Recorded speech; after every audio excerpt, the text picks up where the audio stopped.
calm mind is a blessing in our chaotic world. Unfortunately, a lot of people have chosen to achieve this by using and abusing pills and other substances, which can lead to addiction. If you want to achieve inner peace in a healthy and non-medicated way, Stoicism has some valuable methods to offer. In this video, I will give you 7 Stoic exercises for inner peace.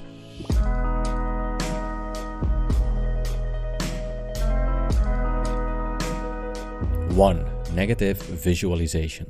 Optimism has a dark side. When you reflect a belief or hope that your life, or a specific aspect of it, is going to be favorable and positive, you possibly set yourself up for disappointment. That's why so many people start the day with a positive attitude and end the day defeated by the harsh and ugly realities of life. The Stoics have a way to counterattack life's ugliness by a technique called the negative visualization. The negative visualization actually takes strength from pessimism by mentally preparing you for undesirable and uncomfortable situations. One of the most important Stoic teachers, the Roman Emperor Marcus Aurelius, said the following, and I quote, "Begin each day by telling yourself, today I shall be meeting with interference, ingratitude, insolence, disloyalty, ill will, and selfishness. All of them due to the offender's ignorance of what is good or evil." End quote. By visualizing the negativity combined with an accepting attitude, Marcus Aurelius managed his expectations and shielded his soul against adversity. 2. Self-control practice. The ability to control oneself can be very useful to stay away from addictive behavior, acting on your impulses when it's better not to, and to remain focused on the things that truly matter to you. The Stoics make a clear distinction between the things we can control and the things we cannot control. Epictetus said, and I quote, "Things in our control are opinion, pursuit, desire, aversion, and, in a word, whatever are our own actions. Things not in our control are body, property, reputation, command, and, in one word, whatever are not our own actions." End quote. The key is strengthening the things in our control, which takes practice. There are different ways to do this. An example is intermittent fasting, in which you don't eat for a specific amount of time. Another example is chewing on your food a certain amount of times before you swallow it. The last one seems easy, but when you're a glutton like me when it comes to food, it's actually very difficult. 3. Don't give a practice. Okay, now after swallowing your food after chewing it for 10 to 20 times, why don't you start eating like a pig?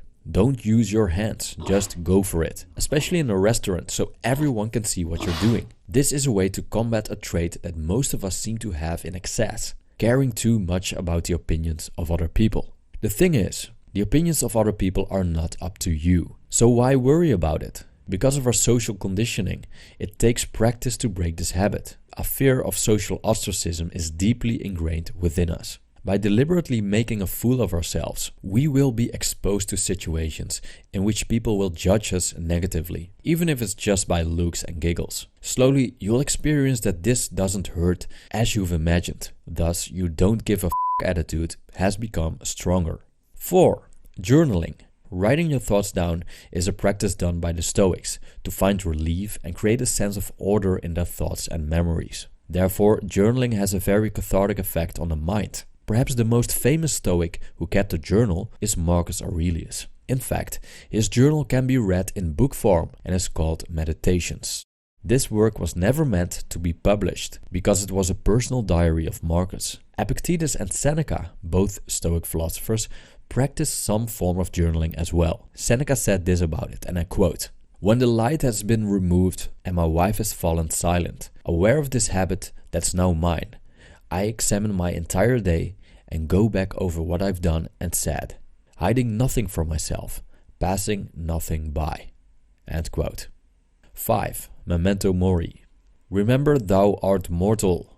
The practice of memento mori is reminding ourselves that we are going to die. Thinking about the reality of death puts your life in perspective. It tells you that your life is ticking away second by second and that we should not waste it on trivial things. Also, it teaches us to live life more fully, because tomorrow we might as well be dead. Thinking about death should not evoke fear, but gratitude and appreciation for the life that has been given to us. Seneca says this about death, and I quote, Let us prepare our minds as if we'd come to the very end of life. Let us postpone nothing. Let us balance life's books each day. The one who puts the finishing touches on their life each day is never short of time."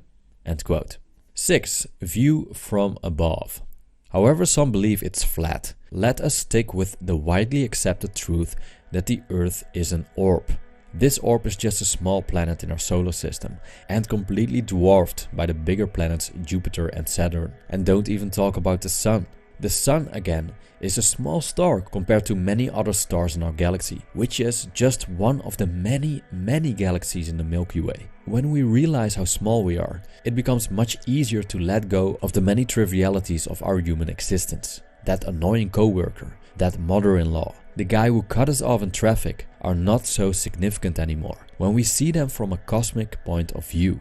But even larger events like wars, natural disasters, and other tragedies are minor events if we realize how vast the universe is. Reminding ourselves of our smallness is humbling, puts our existence in perspective, and occasionally makes us giggle at people getting triggered and upset by stupid, meaningless things. 7. Amor fati. When we worry, we are concerned with a certain outcome. We want the future to be such and such, and we dread the idea of things going completely the other way. Worrying about the future creates anxiety, and the Stoics have a very simple hack for this, called amor fati. The Latin phrase amor fati means loving fate. Whatever happens in your life, as long as you embrace the outcome, you'll be fine. This doesn't mean that we should become nihilistic and do nothing, have no goals, because we are fine anyway. Goals and ambitions are fine, as long as you remain detached from the outcome. Say that you're a musician, you practice as hard as you can, and write the best music as you possibly can, but remain detached from the outcome at the same time. Your focus will shift from a conceptual end goal, somewhere in the future, to the present moment, which enlightens you from worrying about undesirable outcomes. I practice amor fati while building this YouTube channel as well. I give it my best shot, and we'll see where it goes. Whatever the future brings, I embrace it. For those who are interested, I've put some interesting links in the description. Also, I have a Facebook page. Thank you for watching.